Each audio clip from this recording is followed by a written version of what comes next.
Kanye looks and he sees black unemployment at the lowest it's been in the history of our country, okay? He sees Hispanic unemployment at the lowest it's been in the history of our country. He sees, by the way, female unemployment, women unemployment, the lowest it's been in now almost 19 years. He sees that stuff, and he's smart. And he says, you know what? Trump is doing a much better job than the Democrats did. That's President Trump this morning thanking rapper Kanye West for wearing his hat and supporting him in the face of major backlash.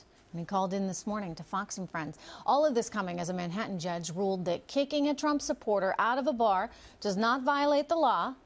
This after a man sued because he says he was refused service at a bar in New York and eventually removed from that New York City bar in January 17 for wearing none other than a Make America Great hat again.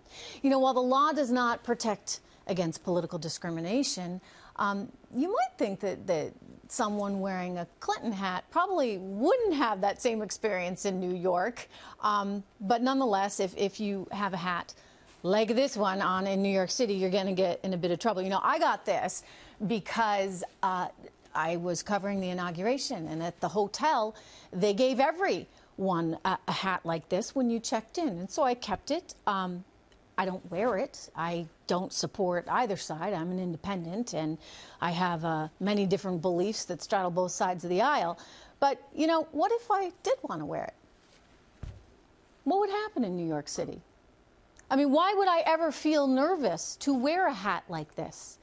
Why would someone be afraid to put up, for example, a Trump for President banner on their front lawn?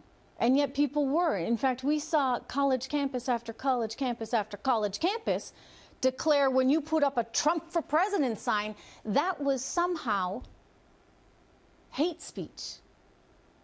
How is this, or a banner, or anything else, how is that hate speech? I mean, this is perhaps once again why they got it all wrong. They got it all wrong when it came to this election. Because I'll tell you, New Hampshire, the state that I grew up in, New Hampshire was pretty divided, and at last minute went for Hillary Clinton. But it was a close race there between the president and Hillary Clinton. But what I found interesting when I visited was you didn't see any Trump signs anywhere. I saw quite a few Clinton signs, but no Trump bumper stickers, no Make America Great Again signs, nothing like that.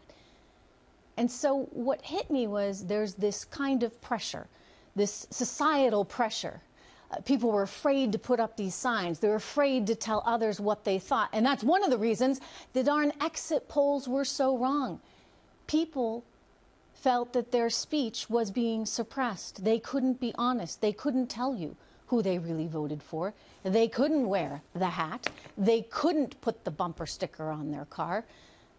And that's kind of a shame, because this is a country that always has, and I sure as hope always will, embrace speech, free speech. We should always be willing to hear the other side.